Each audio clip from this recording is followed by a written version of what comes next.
Reka nizere ko mumeze neza ahantu hose muherereye. Uyu munsi nifuje ko tuganira ku bintu bigiye bitandukanye, ku bintu ugomba gukora cyangwa se uburyo ki ushobora kuganirizamo umukobwa bikarangira agukunze. Hari uburyo bugiye butandukanye rero umusore cyangwa se umugabo yagakoresheje cyangwa se yakitwaye kugira ngo wenda abashe kwigarurira amarangamutima y'umukobwa ari kuganiriza cyangwa se bari kumwe muri iyo minsi. Niwitwara gutya rero ndakubwiza ukuri, wowe uri kunyumva, wa musore cyangwa se umugabo, niwitwara gutya imbere y'umukobwa ukamuganiriza gutya, ndakeka ntashidikanya niba atagukunda azagukunda, niba atakwiyumvamo azakwiyumvamo. Ni nayo mpamvu rero mwifuje kubibagezaho kugira ngo ejo n'ejo bundi utazitwara nabi ugasanga ubuze amahirwe. Nuzaba rero muraganiriza umukobwa wumva ko ushaka gukubita, urimo urakunda muri iyo minsi, kuganiriza rero umukobwa mu buryo bwiza kandi busobanutse nk'umusirimu cyangwa se nk'umuntu urimo urakoresha umukobwa, hari uburyo ugomba kuganiriza umukobwa mu buryo bwiza, uburyo bwiza bwumvikana, buri disipurine, bwiyubashye kameme. Niba uri kuapproachinga umukobwa ugomba kwiyubaha, ukitwara umeze neza, ukitwara nk'umuntu ukuze, umuntu ufite icyo akeneye. Niyo mpamvu rero urajya kurangiza iyi video yose uri sure neza ko ejo n'ejo bundi waganiriza umukobwa bigacamo rwose bitakugoye. Ikintu cya mbere rero ujye wirinda gutegura ibintu uvuga. Ntabwo umuntu ujya kuganiriza umukobwa ngo utegure ngo ndamubwira ibi nansubiza ibi ngo ndamusubiza ibi, oya, aho ngaho rwose uba ubyishe. Ibiganiro biza bitewe no kuba uri kuganira n'uburyo wamuhaye attention, n'uburyo nawe yaguteze amatwi. Ni gutyo ugomba kuganiriza umukobwa, ntabwo umuganiriza ngo wateguye wafashe umwanya ukora draft y'ibintu uri bukore, ibintu uri buvuge. No, ibyo bintu ntabwo bigezweho rwose, nta nubwo ari na byiza pe, uzabyirinde. Wowe mbere na mbere banza wumve ko umukobwa ari umuntu usanzwe, wumve ko ari umuntu usanzwe kandi uri hasi kuri wowe, uri cheap, reka mbivuge gutya ariko mutanyumva nabi. Nyine uri hasi, wumve ko wowe uri umuntu ukomeye kuri we, wumve ko umurenze. Niwumva ko umurenze nibwo uzagira confidence, uzumva ko uri strong, uzumva ko ikintu cyose uri bubwire ucyumva utitaye uko ari bubifate, kuko numara kumva kuri confidence nibwo uzamwitwaraho neza, urumva uzamwisanzuraho, uzamuganiriza ibintu byose kuri gahunda. Ikintu cyose uzaba uri kuvuga uzaba urimo urakibwira umuntu uri hasi yawe, kandi buriya kenshi nubwira umuntu ikintu ukumva ko ari hasi yawe, uzaba uri sure 100% yuko ugomba kucyumva akanakizirikana. Numva uri confidence, ukumva ko umurenze, ukumva ko ari umuntu nk'abandi rwose, aho ngaho uzahatambukana umucyo cyane. Niyo mpamvu rero igihe icyo cyose uzaproshinga cyangwa se uzagira umukobwa ngo uganire, uzagerageze wumve kuri hejuru, utabyita ngo ni ukwirata cyangwa se wamwishongoyeho. Uzumve ko wowe umurenze everywhere, mentally, financially, stability. Just uzumve ko wowe umurenze, uzumve ko nyine nta kintu na kimwe ushobora kumubwira ngo yanjye bitewe na level uriho. Wumve uri kuri level yo hejuru kurutiyeho, kandi ukumva ko ari umuntu usanzwe uri aho ngaho. Rero numwaprochinga gutyo ukumva ko uri strong, uri confidence, aho ngaho ndakeka ntashidikanya rwose ibintu byose uzavuga bizaba biri kuri gahunda pe, bizaba biri kuri gahunda, nta soni uzaba ufite. Ikintu cyose uzaba uvuga uzaba wumva ko just uri strong, urimo uravugisha ukuri, urimo uramubwira ibintu byumvikana kandi bisobanutse. Kenshi rero iyo waprochinga cyangwa se uganiriza umukobwa, ikintu cya mbere kita ko kimuza mu mutwe, ahita agatekereza ati uyu muhungu nawe agiye kuganiriza ibintu byinshi, ameze nk'aba bandi, niko babaye, abahungu bose ni bamwe, niba atari urukundo rumuzanye, nyine ni ukumprofitaho ibintu runaka. Urumva ibyo rero iyo bitekerejeho ku kiba ari byiza cyane, kuko wowe bigufasha confidence uba ufite kumuganiriza mu bundi buryo atakeka yuko ari ibyo ngibyo bikuzanye. Hanyuma nibwo birangira atunguwe, agatangira kugira tension yo kugutega amatwi no kumva yuko uri uw'ingenzi, no kumva yuko agomba kumva no kukwitondera. Ako kantu mukumve neza. Abakobwa benshi niko bameze, wumva yuko umusore wese umwapurocinze ni urukundo, afite icyo amushakaho, niko babaye amagambo menshi bla bla bla bla bla. Ariko iyo witwaye uri confidence ukavuga amagambo make kuri gahunda, ukagerageza kumwivugaho, ukagerageza ukivuga neza, ukagerageza gukoresha body language just kwakitinga neza igihe muri kumwe, outfit imeze neza, ibimenyetso bigiye bitandukanye nk'umuntu wenda iyo wubashye umuntu ufite uburyo cyo mwitwaraho, just iyo shusho arimo arakubonamo, just gerageza uyerekane neza, yes, ukirinda kuvuga amagambo menshi. Umusore ushaka ikintu kizima, umusore uri stable, umusore uri serious, ntabwo arangwa n'amagambo menshi.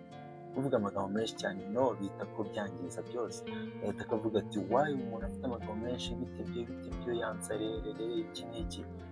Jya uvuga amagambo make ari kuri gahunda, amagambo meza anoze aryohereye, ameze neza, kuko umubariza umuntu uri guteka kamene afite amagambo meza make aryoshye.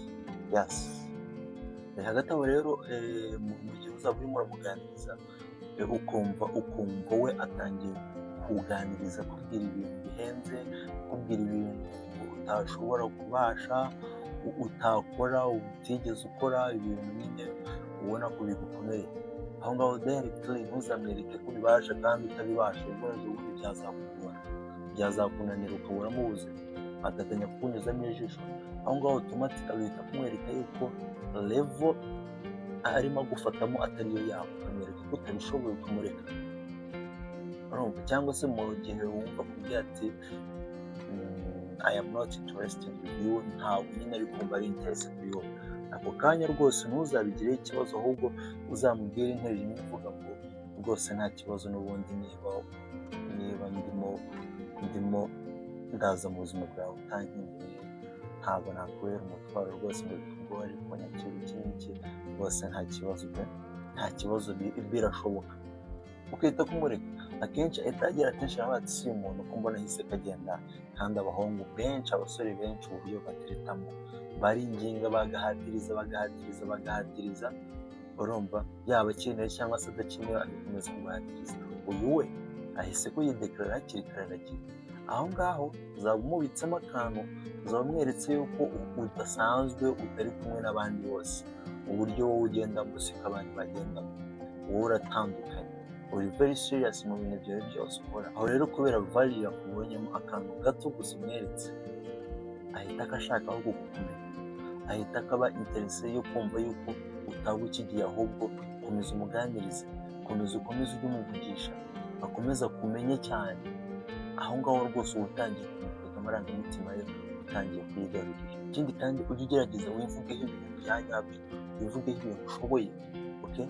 Wivugeho ibintu byinshi ushoboye, uri nabyo, icyo uri cyo, kugira ngo wenda akumenye neza, kuko wowe ubikeneye approve kuri we, hanyuma we umureke avuge bike ashoboye, ibike kuri we, byose utanamugaragariza ko ukeneye kumenya byinshi, oya umureke, kuko n'ubundi already umukunda, kandi ushaka attention yiwe na approve yo kugira ngo nawe akuyumvemo, akwishimire.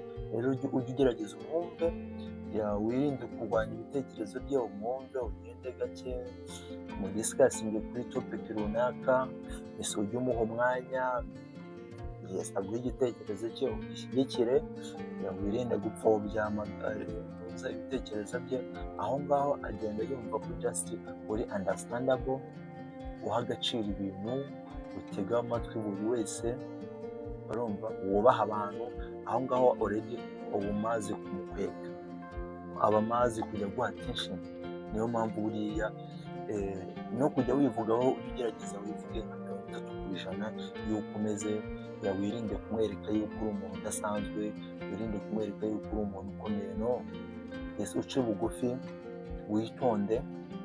Akenshi azagenda anakubaza ati se ibi bitewe ukora iki, ari no mu minsi ya mbere umuntu utangiye kumenyana ujye wirinda guhita kumusubiza icyo kintu ngo njyewe nkora ibi ngibi bla bla bla, no, nuhita kumusubiza akazi uraza akavuga ati uyu muhungu yansabye ashaka kumbwira byose byanjye, ashaka kumwumvisha uburyo arenze, najya kubaza gutyo uyimbwira ati no wadutanye se ni cyiza cy'umuntu, ariko tujye tuganira bisanzwe aho ngaho, yicaye wenyine ibyo wandikiye wayihute just iyo urimo muri weekend uzi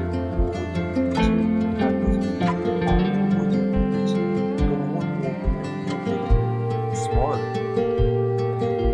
uko nuhita kumubwira njyewe nguyu muri ibi ngibi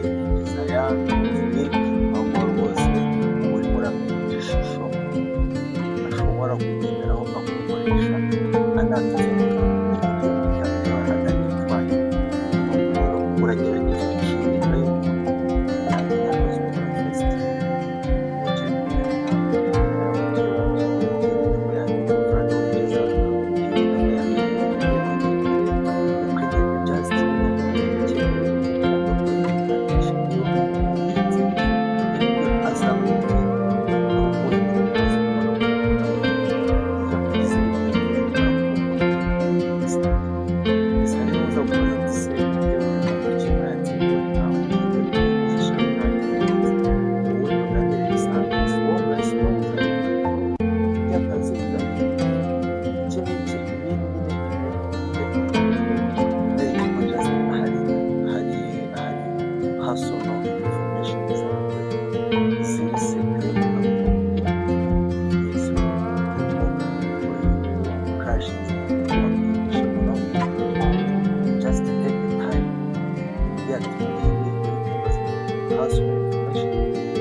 ahubwo ahita kugira gahunda mu buzima bwawe kuko nyuma neza azahita kuyumva ko uri organize byose ntabwo uza kuba kwiga nk'abandi bose, ahubwo nibwo azagera ati niba abandi bari nabo